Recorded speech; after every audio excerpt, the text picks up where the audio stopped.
Days after members of a local high school football team were asked to quarantine, they have now been cleared to resume practice. 44 News reporter Tyler Druin joins us now after talking to parents that are frustrated. I'm frustrated with the fact that I feel like I'm being lied to.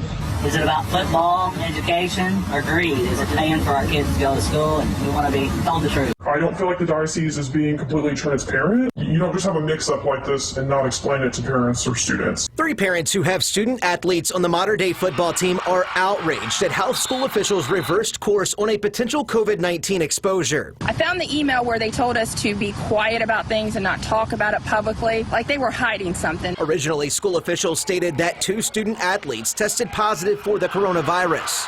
I'm a sports fanatic myself, but what is the mix-up? How do these test results get mixed up? The email in question was sent out Tuesday night by a member of the modern-day coaching staff describing a mix-up with information without explanation. That coach went on to tell the football community the players actually tested negative for COVID-19, asking parents to remain quiet and to not go public. This concerned mother has a player on the team. She is also a registered nurse. So now there are a lot of questions that arise on testing. So if the kids are negative, a positive result would have never shown up in the first place if the virus wasn't present. So we need answers. And why is the coach telling parents to stay hush-hush about a potential life or death mix-up? Despite emails being sent out to parents and students from administrators and coaching staff, one mother tells 44 News that players were back out here on the field practicing Tuesday night before they were ever even made aware that those COVID-19 tests were actually negative. JV, varsity, freshman,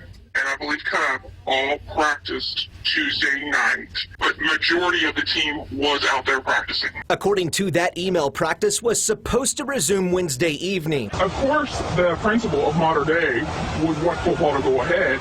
He's a coach and he has a kid on varsity. Those players who were in quarantine were given the all clear to return to class Wednesday morning. They're keeping everything quiet.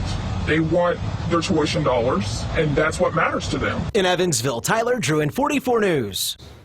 And late breaking tonight, the Diocese of Evansville responding, saying in part that the Office of Education learned that COVID-19 tests performed on 2 students were actually negative, not positive, as previously reported. As a result, school officials contacted those identified and invited them to return to class.